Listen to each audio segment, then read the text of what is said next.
მოდი დავიწყოთ ძალიან მარტივი რაღაცებით. არ ვიცი ანტარქტიდიდან ამხელა გგონიათ, მაგრამ არ ამგონია ამხელა გეგონოთ რა ამხელაც არის. 14 მილიონი კვადრატული კილომეტრია. შედარებისთვის რომ წარმოვიდგინოთ, ევროპა არის 10 მილიონი კვადრატული კილომეტრი. ანუ ევროპაზე დიდია. ანტარქტიდის ფართობში ჩაეტება 200 საქართველო. ან 200 საქართველოს ნაცვლად ჩაეტება ამერიკის შეერთებული შტატები და პლუს მექსიკა. ძალიან უცნაური ადგილია ანტარქტიდა. შეიძლება ითქვას უდაბნოა. ანტარქტიდაზე ბევრ ადგილზე ნალექი უფრო ნაკლებია, ვიდრე მაგალითად საჰარაში. თან სულ ქარიშხლებია. დედამიწაზე ერთ-ერთი ყველაზე ქარიანი ადგილია.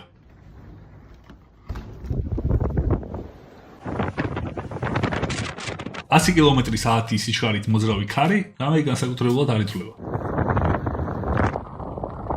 ქარის სიჩქარე ადის ხოლმე 300 კმ/სთ-მდე. ეს ძალიან ჩქარია, რომ ახტე შეიძლება 1-2 კმ-ს იქეთ დახტე.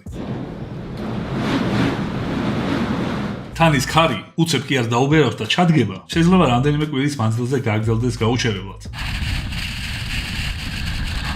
დედამიწაზე რაც კი ყველაზე დაბალი ტემპერატურა დაფიქსირდა და რაც კი ადამიანს გაუზომავს, ესეც ანტარქტიდაზეა, -99.2. 93-იც დაფიქსირებულა, თუმცა ეგენი სატელიტიდან დააფიქსირეს და 99.2 უშუალოდ ადამიანებმა გაზომეს, ვინც იქ იყო.